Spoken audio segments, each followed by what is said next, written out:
ছেলে মানুষ কাকে বলে জানেন?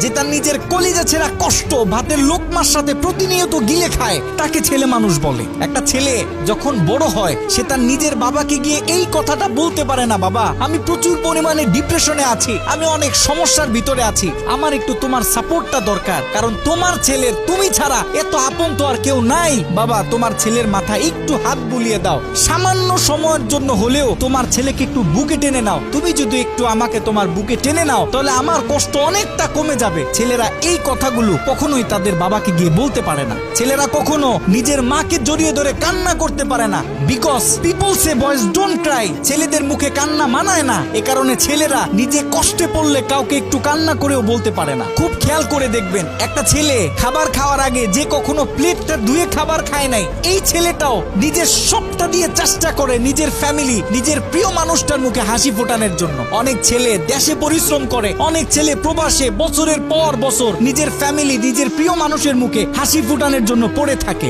দিন শেষে ছেলেদের মুখে হাসি ফোটানোর মতো কাউকে পাওয়া যায় না। আমি মনে করি boys are the best actor in the world. এই পৃথিবীতে ছেলেরা হচ্ছে সব থেকে বড় অভিনেতা, কারণ ছেলেরা নিজেদের বুকে হাজারো লক্ষ কষ্ট পুঁতে রেখেও মুখে হাসি নিয়ে চলে, কারণ সে জানে আজকে আমি যদি ভেঙে পড়ি তাহলে আমার পুরো